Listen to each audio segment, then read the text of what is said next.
2 racing for the Clio SoF here at Snetterton. Welcome to week 3 of the Clio SoF of season 4 of 2025.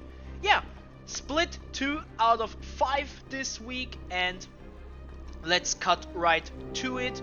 If we take a look how Snetterton went in split 2 last time we were here last season, it was a successful day for the Llama crew. Clayton McBuller won, Isaac Mitchell in P2, David Ward in P5, and in between John Duncan and Riley Pogue.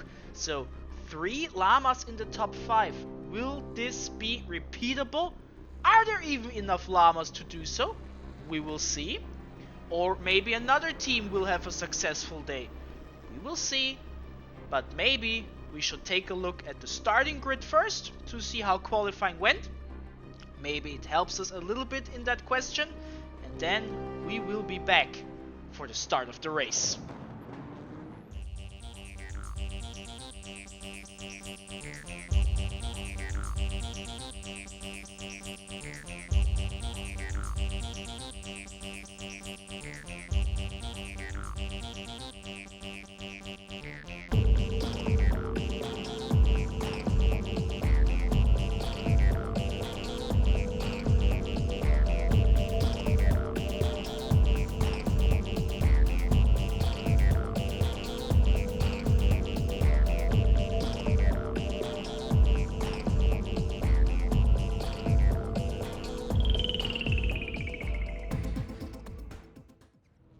There we have it, our starting grid for split 2 here in Snetterton. The lights are red and we are going to race, ladies and gentlemen. Let's go! And not the finest start there in the back by, I think it was Aaron Perez, but we will see. Turn 1 for the first time. Out of 11, maybe 12 times, we will see. So far it looks pretty civil. We see Zachary Liebold, one of the Llama crew. Aaron Perez, I mentioned him. It looked as if he had not the fastest start at first glance, but so far so good. He and Francisco Diaz having the same or similar livery. Maybe another team. Don't know. This is Isaac Mitchell. This will be a bit difficult. Mitchell and Liebold from the Llama crew both have a green car. Okay, I have to concentrate on that. But Isaac's is a bit brighter. Okay, I'm settled down with the Llama crew. Martin Dale, he made up 2 positions at the start. I think he started in P12. Good stuff. This is Mert Götünce. We have seen him last season a few times. I think this is his season debut. And John Duncan attacks Linus Kresin for P3 for the first time. Linus defending Duncan on the outside. This is Santiago Castillo and John Cook. Cook on the inside, Castillo on the outside. Oh, someone went super wide there. Could have been Alex Otero, not so sure. A little contact, I heard a little bit of contact between Castillo and I assume Francisco Diaz, but nothing too crazy, nothing too major. But there's also I did it again, like yesterday. Forgot to deactivate the chat. I apologize. Oh, Zach Liebold and Martin Dale. Liebold. The second contact made it even worse than the first one. And Big Smoke. Not the GTA San Andreas character. And Castillo dropping many positions. Liebold in the pits. Sutherland and Mawson Cardoso!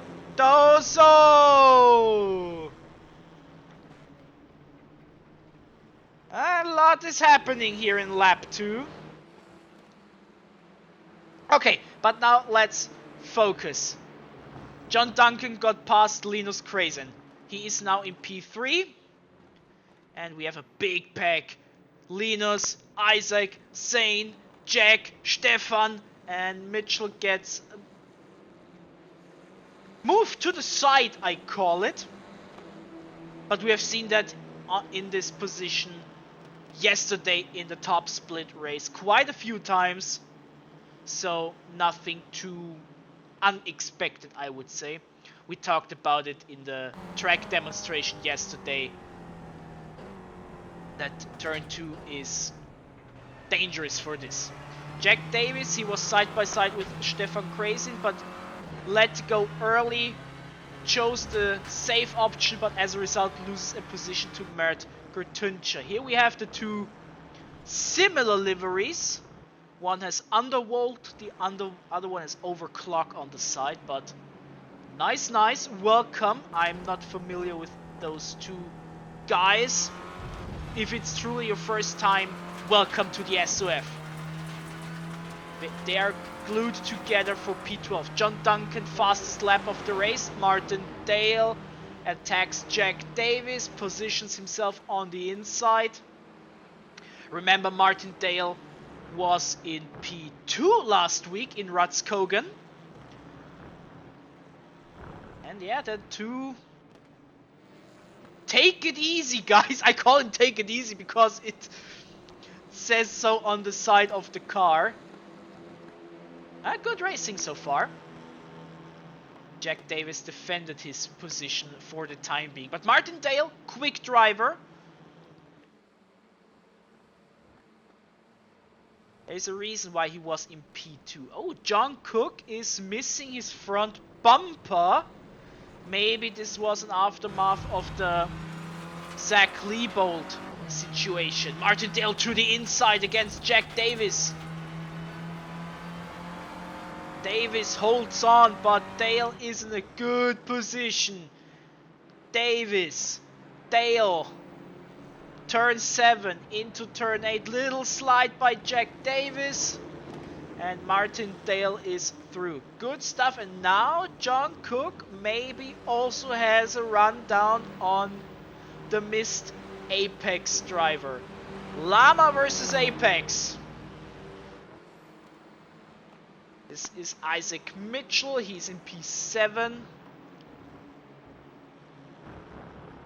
And what we have not seen, ladies and gentlemen, is the lead change. But since I was the leader, I can tell you I will put it in the highlights. And I also can tell you it was turn 4 and 5. But more on this after the race at the end of the video.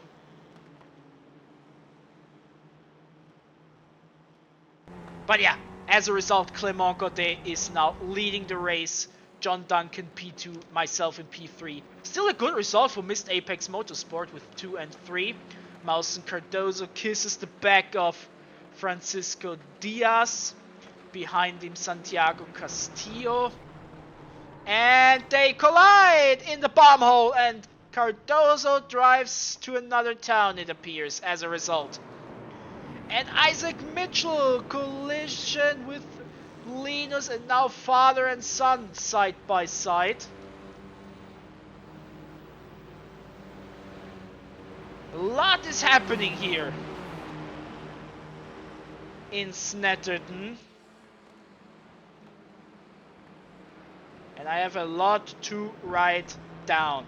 Father and son, side by side. You love to see it. And you don't love to see this, Linus! That is costly. This was with Martin Dale, I believe. Guys, can you give me a few seconds to write all of those notes down, please? Thank you. Okay, I hope nothing happens here into Brundle and Nelson, because I want to take a look at the standings for the moment. Okay, Clément Godet leading the race now after the race leader, that was me, made a big oopsie. John Duncan in P2, fastest lap of the race still.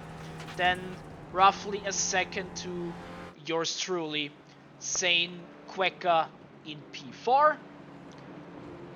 2.9 seconds of a gap, so there is some room. So Zane is driving on his own basically. 2.8 up front, 2.5 in the back. And Martindale and Isaac Mitchell, this is for P7.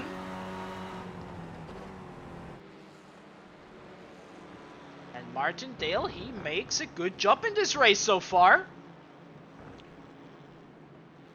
Qualified low, but he is making up good ground.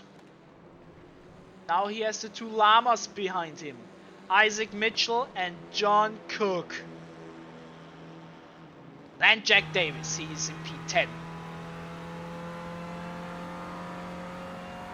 Somewhat safe, 0.9 seconds in front of Aaron Perez.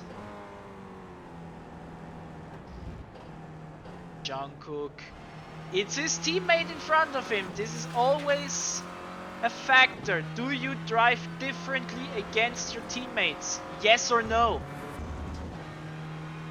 I know the answer for myself at least, and that is, yeah, I drive differently. But others say, no, on the track, I don't care. I want that position.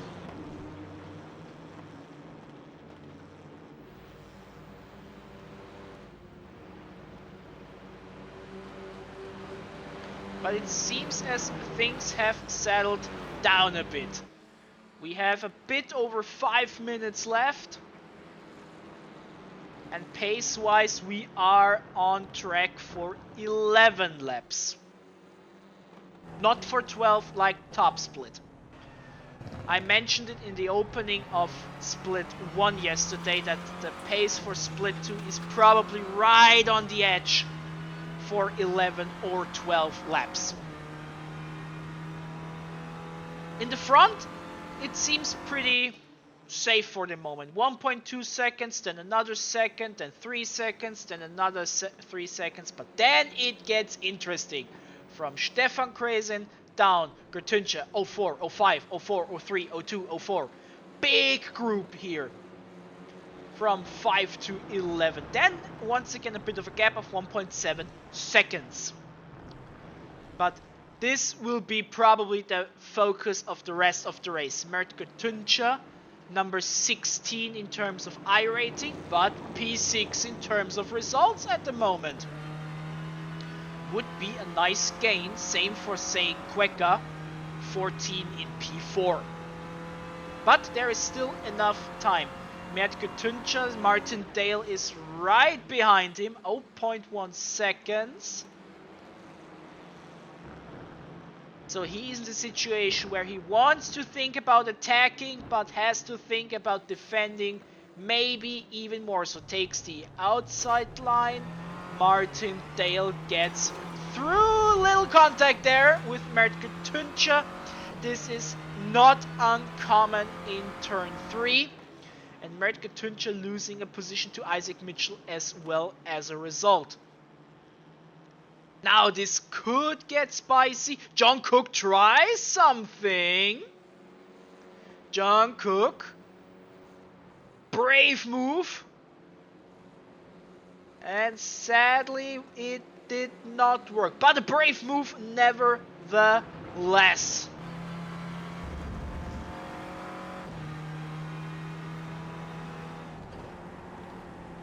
And now he is side by side with Jack Davies, 0.1 seconds.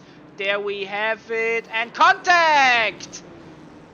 Jack Davies and John Cook. Yeah, it's a difficult corner and it invites to put your nose in. But oftentimes this leads into contact. And the big winner of this was Aaron Perez. He is now in P9 as a result, gaining 2 positions. Yeah, it looks as if the top 4 are pretty much settled. a second, 0.4 seconds, 3.7 seconds, 3.2 seconds. But look. Martin Dale, he wants to get P5. Down to turn 4. Brundle Nelson, he has the advantage and he's through. Great move. Or is he? Can Crazing counter, excuse me. Ooh, that curb. Francisco made experience with it. Martindale is through and Isaac Mitchell tried to slip through as well. And to see how borderline it is, a lap here in the second split is a low 21 and they get past the finish line at around 118 left. So it was really close. But this means this is the final lap of the race. John Cook and Jack Davies, they had a touch in the previous lap or 2 laps ago. And they are at it once again. This time John Cook gets past Jack Davies. Martin Dale, great drive from him, up to P5, but this is all that he will get because the gaps are simply too much, so he has to defend against the Crazy Motorsport driver. And maybe even Isaac Mitchell, you never know what happens. A little bit of contact and suddenly Isaac Mitchell could slip through. But this looks pretty controlled. Yeah, no. That's too much of a gap. That should be it. Let's call it that. But that should be it is a good word because Clément Godet is about to win. This is not Clément Godet. This is the guy in P3, which is me. This is Clément Godet. Congratulations, John Duncan P2, myself P3, Zane Quecker P4, and Martin Dale leading the pack over the finish line. This is John Cook and Jack Davies. Cook stays in P10. And now we wait for the rest of the drivers to come over the finish line. This is Rob Sutherland. And now we wait for Mawson Cardozo. He is in the final corner. We can see him. Now we don't see him anymore. Thank you, camera. Ah, there he is. And over the finish line, split 2 is done. Yeah, what a race. What a race. These are the results. And we jump right to the standings to see how it affects the overall and the split 2 standings. Let's take a look. And there we have it. We are back at the overall standings and our race winner Clément Godet, he is in P5. Little thing about the arrows, an update is on its way. Maybe it will be affecting the split 4 and 5 broadcasts, maybe even split 3, we will see, but behind the scenes there is work on getting this fixed, but still I like the feature, and at the latest next week when it will work, it will truly shine. But yeah, our highest position driver in the overalls of this race is Clément Godet. Oh, look at this, but there comes the split 2 faction. 8, 9 and 10 is dominated by the split 2 crew. Isaac Mitchell, Linus Crazen, Stefan Crazen also in the top 20, John Cook 21. So, yeah. Jack Davies in 38, for example. Zane Quecker, first race, already in P39. Good result in the race. Yeah. And how many drivers did we even have? I think I did not check that yesterday. 136. Okay, but what does this mean for the split 2 standings? This means that Clément Godet, with only 2 races compared to 3 races for P1 and 2, that he's in P3, and if he stays in split 2, which could be difficult, given his pace and everything, but if he gets quite a few split 2 races, in it, he is definitely in the race for the championship. But don't forget John Duncan in P4. He also has only 2 out of 3 so far, and he is the current reigning and defending Split 2 champion. So, and it is way too early. Let's be real. I see 3 Llama guys in the top 10. I see 3 Missed Apex guys in the top 10. Nice, I like teams. How many drivers did we have in Split 2 so far? 37 different people have participated in at least one Split 2 race. Okay, but we still have 9 more weeks, so everything can change. This means nothing at the moment. We are almost done for today. We have a few highlights of the race following right afterwards. Even the race leading, deciding incident, accident by yours truly. And tomorrow we will have Split 3, then Split 4, and the return of Split 5 racing. I cannot wait. I hope you enjoyed this one. I hope you will enjoy the following ones. Take care.